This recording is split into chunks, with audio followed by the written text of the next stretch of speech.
best is yet to come. Hello, everyone, and welcome to the Cappuccino Club's social TV channel. I'm your host, Bridget Limbanda from Cape Town in South Africa, and my amazing co-host, as always, is Viola Manuel. Viola, how are you? We're just chatting today, right? We're not doing. We're just chatting. We're just chilling, chatting, saying hello. We're just having a chat today. We're just going to try and keep our levels of professionalism where they should be, and then we're going to have a chat. Because it's been a good week. It's been an interesting week. I think we're now at day 72. I guess. 72. Yeah, day 72, and lots of interesting things happening. Lots of interesting things happening in Cape Town. Of course, still Western Cape is still the province with the highest number of infections, hotspots, but also the highest number of recoveries. Yeah. And so yesterday, the president. That's true. So yesterday, the president opened I think it's called the Hospital of Hope, with the 850 beds at the Cape Town Convention Centre. And there was a report that the Western Cape government would be going to have to pay 16,000 Rand for a bed to private hospitals in Cape Town. So I'm sure that the president was very happy to open up that Hospital of Hope, which is another, I think, just an example of an entity pivoting and taking care of a need, because conferences are not going to be happening for a very long time. So kudos to the ICC, the Cape Town International Convention Centre, and their executive management and their board for having such amazing foresight in actually doing that. And there are other spaces that have been converted into these hospitals for COVID. So yeah, at least on that side, we've got a little bit more capacity than we had before. So I think one has to recognize, and I mean, it's a huge pivot. Whoever would have thought that the ICE International Conference Center could be converted into a hospital? I mean, I don't think if anyone said that 4 months ago, would go like you're crazy, unheard of. I think I also want to remind everyone we had Dr. Matthews on the show on Wednesday to highlight the fact that it's Child Protection Week, from running from the 31st of May right up until the 7th. So we've got 2 more days. Yeah. And she made such interesting comments. I think the 2 comments that really stuck with me is the fact that a lot more work needs to be done around fathers, like active fathers, fathers who are good dads, who are involved in their kids' lives, especially in single parent households. Our stereotype or our default is to think of moms who are taking care of their kids, but there's a lot of dads out there taking care of their kids, and it's just an opportunity to acknowledge them. And like she was saying, there's not a lot of work being done to acknowledge dads who have stepped up, single dads who have stepped up. And then, of course, you also sit with an amazing situation that she was talking about, where we understand that there is a connection between women and children, but to really understand that connection and how watching, sort of the high levels of abuse that happen in some homes, the impact that it has on those, those boys, and what they take into their relationships with their spouses and so on. So it's, was a very interesting conversation, very sobering conversation with Dr. Matthews from the child unit at UCT. Very knowledgeable lady. And then, of course, we also had Bill that we had a chance to speak to. Bill Vick, interesting conversation this week with him. What an amazing attitude towards life. I'm almost certain if somebody said to me there was just one thing that, make him break the curve from, sort of having a life expectancy of 3 years after being diagnosed with IPF to 9 years, I think it would just have been his attitude. What an amazing attitude towards life. I know. I mean, it was totally infectious, being able to talk to him and just get his positive spin on life. So many people get a diagnosis and it sends them into a spiral of no return. Yeah. And to be able to have that kind of attitude is absolutely amazing. It reminded me, I think I mentioned on the show, it reminded me of Brené Brown when she was Yeah. diagnosed with cancer also. She was so positive about it. She made up her mind that this was not a death sentence, that she was going to find a way around this disease, and she Yeah. did. Yeah. And So it what was, yeah, and I think the one comment that he made was, when you walk out and you see lots of rain, remember that you'll also be able to see rainbows. And I doubt, during this period of time that there's a lot of people who are finding themselves in really dreary circumstances. But to be able to actively look for those rainbows becomes a decision that you need to make.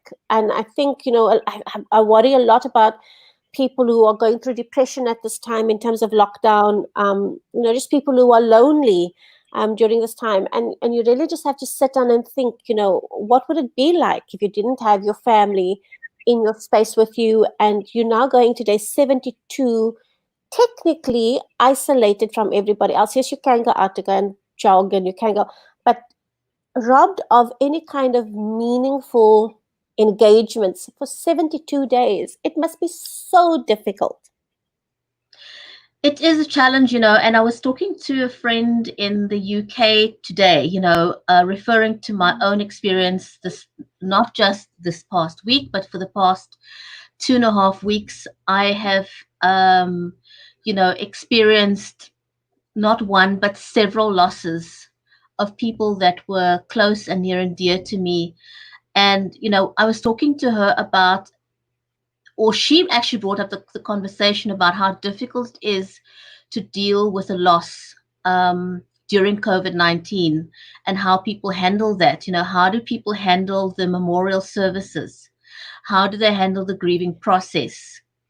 And, people have got Yeah. in difficulties with that. So if you're watching the show, either live or on the replay, and you've had an experience with this, tell us what your experience was like. I Yeah. mean, I've had several experiences working with public health care, so I can only speak about South Africa. I do have access to private health care, but in my own family and with extended families that I've dealt with and friends that Mm. didn't have access to public health care, they've had to go the private health care, they've had to go the public health care route. Now, I'm going to speak about just one particular incident.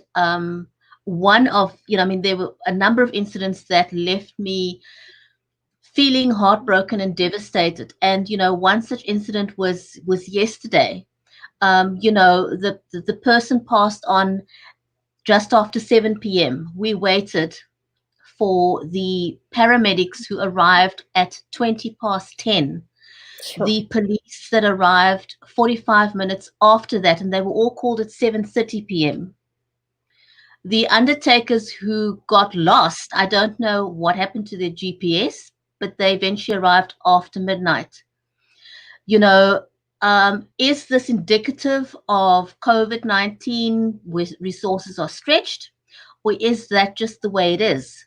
Is it simply bad service delivery? Yeah. And yes, one wants to give acknowledgement where it's due when things are done right. Mm. But sometimes things are not done right, and last night was another one of the examples that, happened to me in just the short space of 2 weeks, where things were not handled well at Yeah. all. Yeah. Yeah. It's but Brigitte, I want to just say that I know a lot of people watching the show on either live or on the rerun. We've just had such negative experiences with those types of services because you don't interact with them all the time. It's not like a bank or a retail space, where you're interacting with those individuals on a regular basis. So you actually come to know a little bit about the customer service agent. You come to understand their behavior. You understand that this is what you can expect from the sort of fast food place. This is what you can come sort of expect from the financial services, etc., etc. But because you don't deal with paramedics and you don't deal with the police often, at least I don't know, but you don't deal with those services often, that you in your mind you have a certain perception of how they will deal with things, how efficient they will be, and then when they're not that when it's not that, it's actually so disappointing. It's like, you just can't believe, and especially when people are bereaved, the emotions are just so it's just such a highly emotional state, and then you have to deal with this level of incompetence. And really, again, I also think that they just feel like, you know what, I'm possibly never going to see you again, so it doesn't matter how I treat you. It's actually quite sad, and yet they could make it such a more manageable, and it will never be a pleasant, but a more touching experience for the people of the bereaved, the survivors of that loss, if they could just be a little more sensitive. But I just don't think Yeah, so. it definitely needs some work. The other thing that concerned me, particularly because I know of 3 police stations in my vicinity that was closed down due to COVID. And what I saw last night left me feeling I'm not surprised that this Mm, happened, because the officers that came, even though they weren't unkind per se, had no idea how to use PPE. And yeah, it left me wondering, what kind of training are they getting? Are they getting any training at all? yeah, I mean, the officers arrived. The one officer fiddled and took out, gloves from a pocket, and, put it on. But, it left me wondering, you don't even know how to put gloves on. yeah, I don't know yeah, what you were touching. You put gloves on the incorrect way. She was fiddling with her hair all over the place, yeah, then fiddling with a mask. And I'm like, you know what? You At this rate, you yeah. probably should have just left the gloves off and the Yeah, mask and all you want on. to do is sanitize them. All you want to do is actually follow them with a spray gun, spray can of sanitizer, and sort of sanitize them as they move through your house. But Thankfully, it's they but didn't. We actually planned it so that they would be confined to a space that we sanitized the moment they left. okay, We had the okay, forethought, yeah, to prepare for their arrival, had everything in place for them in that one specific spot, so yeah, that when they left, we actually just could sanitize that that area where area. they were. But, it left me feeling that I wasn't surprised that the police stations had Mm, closed down due to COVID-19, because they clearly do need a bit of yeah, training. yeah. I also, one of the other things, Brigitte, that I noticed today. So I've been trying to just, there's a certain aspect of my business that I need to try and sort out, and it involves me going into a bank. And I have been trying for the last 4 days to just get into a bank within like 15 minutes. I'm happy to wait in a queue for 15 minutes. I really am. But when you speak to people and they've been waiting in the queue for an hour to just go in Oh and my do goodness. banking, that is not, you can't do it at the ATM. It is unbelievable how inefficient the systems are that we currently have.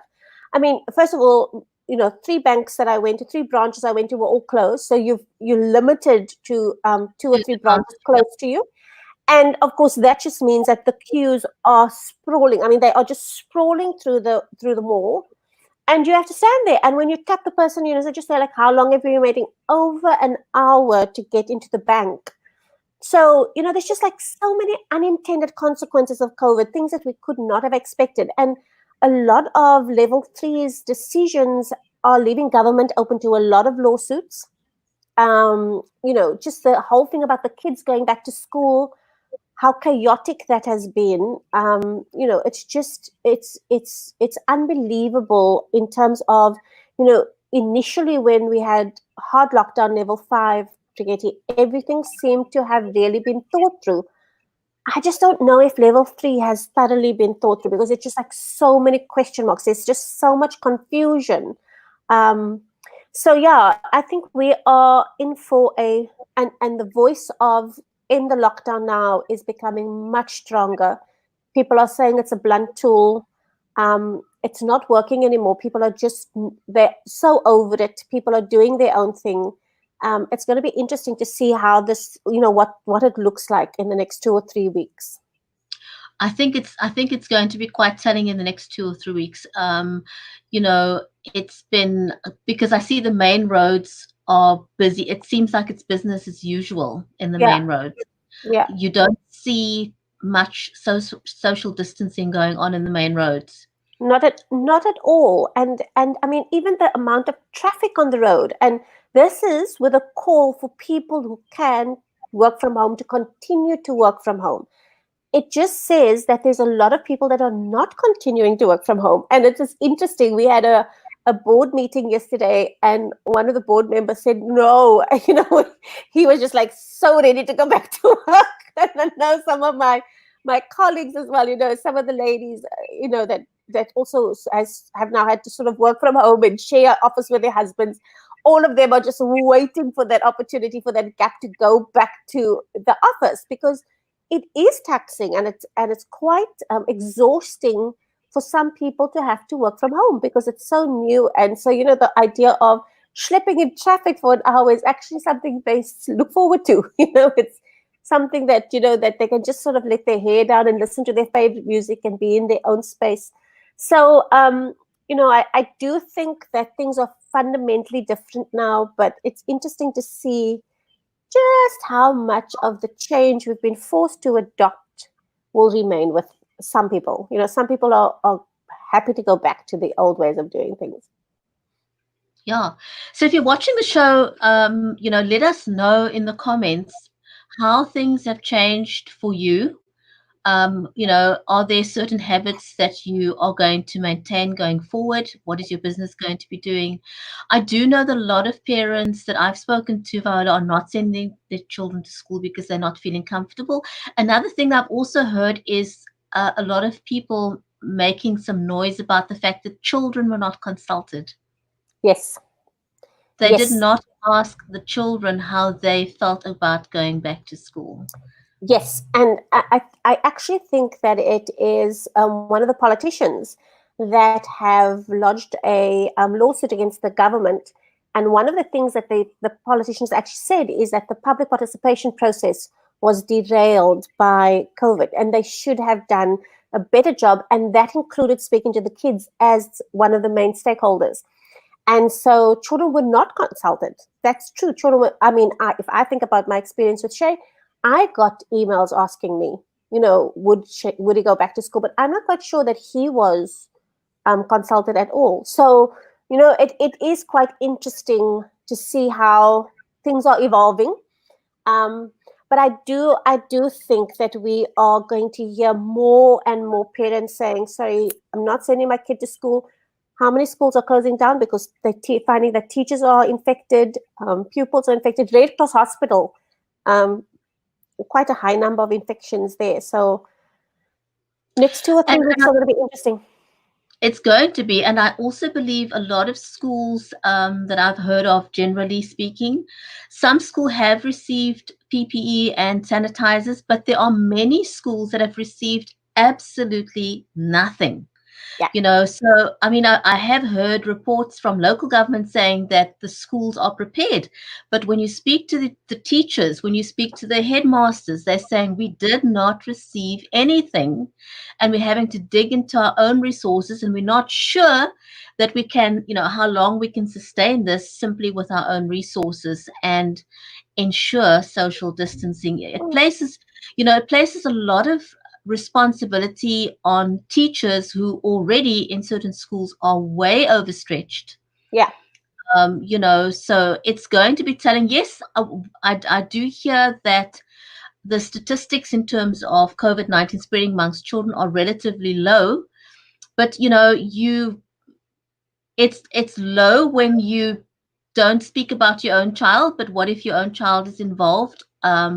Yeah. It puts a whole different spin on things. Absolutely. You know, The fear factor of having it close to home. It's always easy to talk about anything when it's not close to home. But as soon as it hits home, your whole view on things changes completely. Um, and again, like we've been saying on the show, kids may handle it really well, but because of the construct of our society and families in our society, with grandma and grandpa staying with you and people who are at high risk staying with you, kids coming home with the virus actually leave it in your home. And so there are lots of factors to consider. But I also just want to take a minute, because I know we're almost out of time, but I do want to take a minute to really salute the teachers and the leadership of schools, where they have taken it upon themselves to get their schools ready. And the main motivation or motivator behind that is the fact that they want to show their commitment to the education of our children. And there's one school, I'm not sure where it is, but I think it might be in Lente here, where the teachers and the parents have gotten together to get things ready, to paint out the lines, to encourage social distancing, to get their school ready, to fix their toilets, because a lot of toilets don't even have running water. So what are you talking about? Wash your hands, wash your hands, wash your hands. There's no running water at these schools. So the schools have really just worked with the communities to make sure that they get as much as they can out of it, and get the schools ready, because they believe that the kids need to get back into the classrooms. And so I think it's really schools like that. We've got this campaign, the faces of lockdown. There's a lot of faces that are not listed on there. There's some of our just local heroes who are doing amazing things during this time. And I think some of the communities have really stepped out of their comfort zones.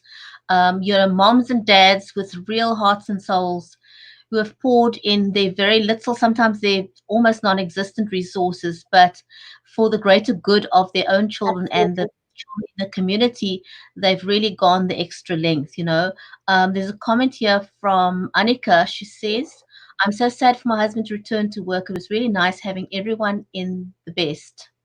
I must add, he's very happy to be home too, but that's the nature of the business he's in, that you can comfortably work from home.